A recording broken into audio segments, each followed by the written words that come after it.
Yes, good morning mga kasama at muli si Guys nagbabalik para magbigay sa inyo ng panibagong update. Ngayong araw, dito tayo sa may Monte de Piedad. Yan. Saan ano street to? Sergeant Catolos po. St. Joseph? Sergeant Catolos. Sergeant Catolos, yun. At nandito ang ating kasama taga LGU.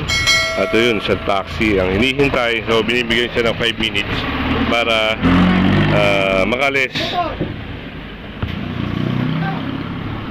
So meron pa rito.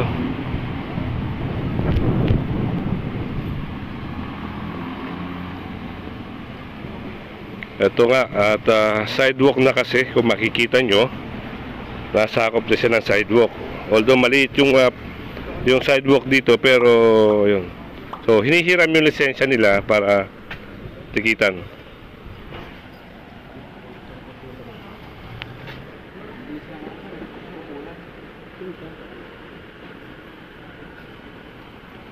Ito, walang may-ari, pasampa ko to.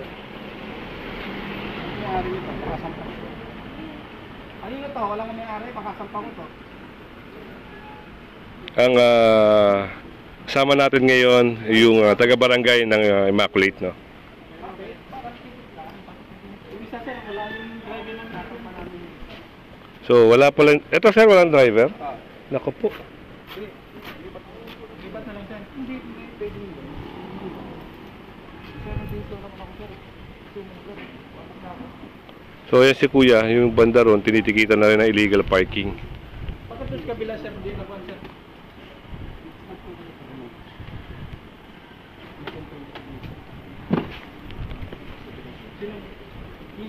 So yun, hiram na rin yung lisensya ni sir para tikitan.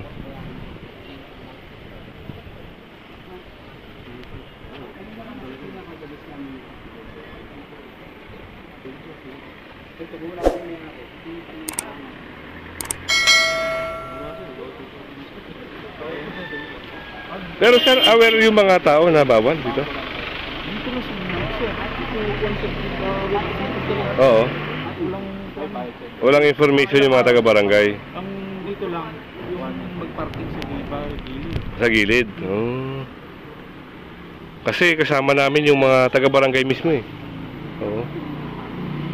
Nihintay lang yung malaking truck. Kasi dito yung isaktong operation. Huli sir yung mga Hindi ko alam sir. Hindi ko rin alam. yung taxi sir, walis na oh. Hoy!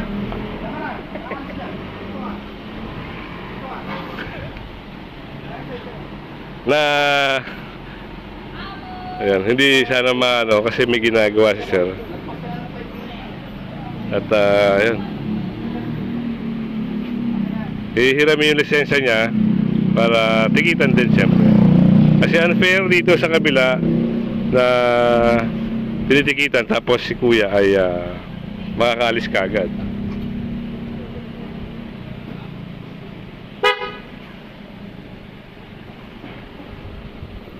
So puntahan ko muna dito yung kabila, yung usapan dito. Eto, titikitan si kuya. Pero may napansin din tayo no, na parang ito may nakalagay no? Parang reserve parking. So yun, nagagawa na, ayun no, pipirmahan na lang ni kuya yung violation ticket niya.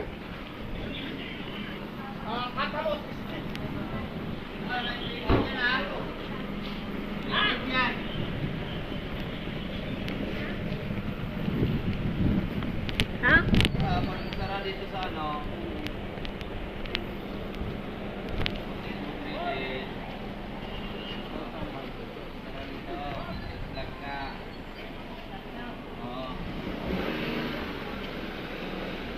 Tignan natin kung ano yung mangyayari ngayong araw na to sa operation dito sa lugar na to, sa isang street na to. So ayan na nga yung mga taga-barangay, i-sir na magtitikit dito sa taxi driver.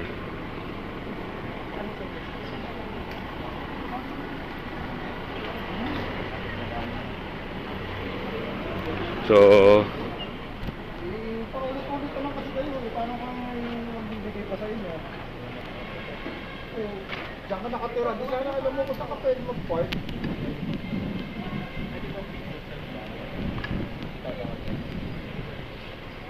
Ang galing, pwede sa picture ng lisensya. Pag nahuhuli kayo, pag panayang huli sa inyo, tutuloy nyo, ganyan. Eh, paano namin, pagbibigyan kayo, nasukulitin nyo rin naman.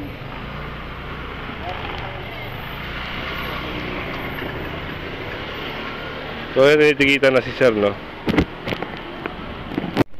So ito mga kasama, ayan, may napara itong enforcer, no? Si officer na walang helmet. So ngayon, i-verify yan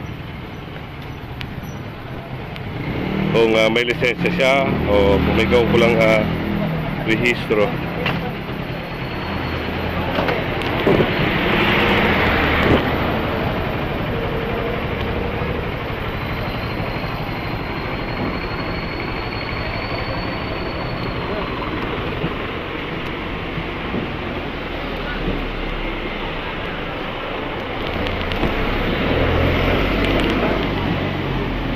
So ito, titikitan dito na sir.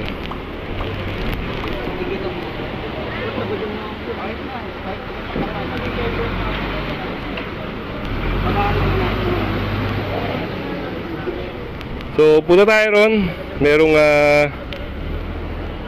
Merong isang motor doon eh. Titignan natin kung ano mangyayari. Ito si sir ay titikitan ng no crash helmet violation.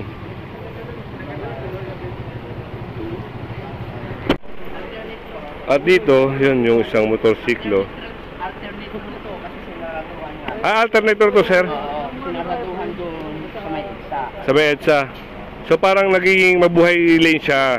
Oh, yun. At ito, si kuya, yung motorsiklo niya rito, ay pinarada niya. Kailangan mo papalitan mo, hindi na mabasa yun. Ayun, nakita rin ni sir na hindi nga mabasa ang readable. So legal parking at tutubusin niya yung violation ticket niya. So babayaran niya yung violation ticket niya sa any bayad center or by GCash. Pwede by GCash, online payment, mga ganun.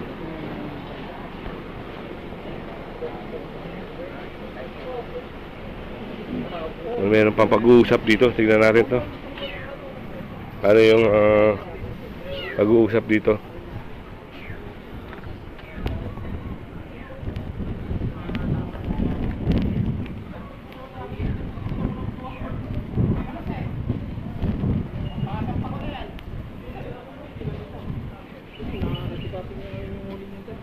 Basta sakyan po yung mahuli na yan. Ito naman po yun. Eh, kung ito rin ang nahuli, kaya lang ka na po pwede po. Basta sakyan po yan, ha? Eh, sana.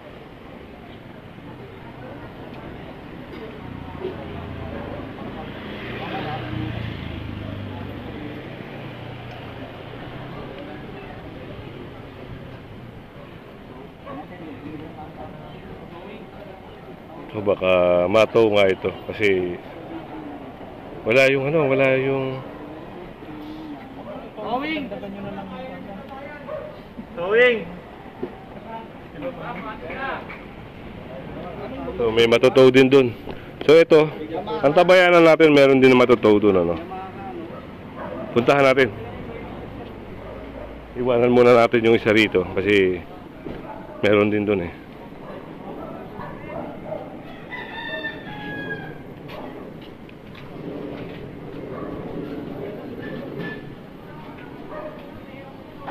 Nandun yung isang towing. Punta natin.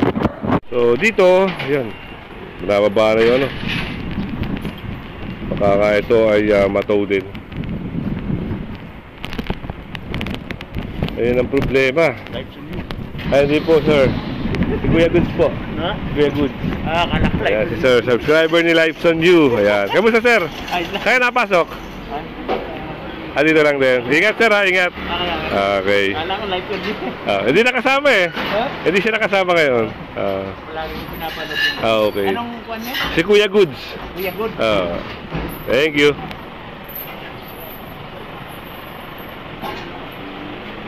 So si sir, kala niya tayo si si Bro Lights. Ito na ang problema rito. Kasi sa tagal-tagal ng binigyan na oras o minuto sa kanila, hindi pa rin inaalis yung sasakyan na ito. Kaya aangkalahan to, tapos sa Tumana, Marikina ang dala.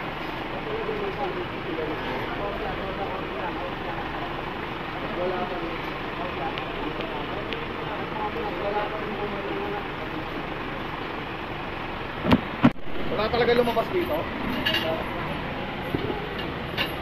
May sinasabitan na, no?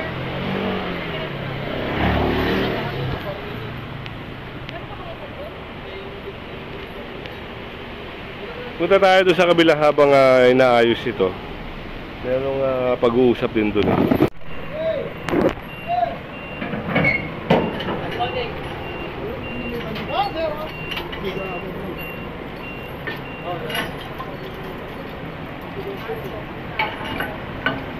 So, hanggang ngayon wala pa rin yung may-ari nito.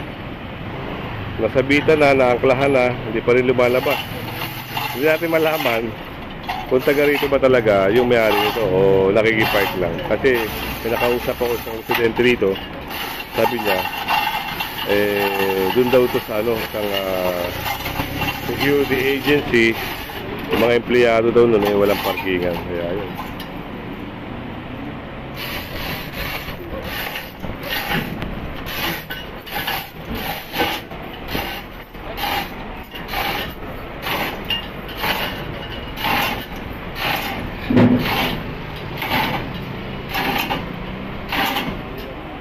So, Tumana, Marikina ang destination na ito.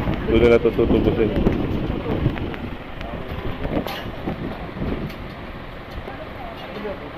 So, ay nagawa na ng ng notice, no?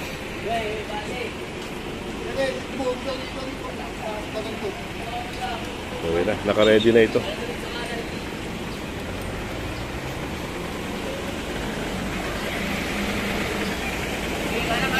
May bibigay na doon sa may tindahan, no?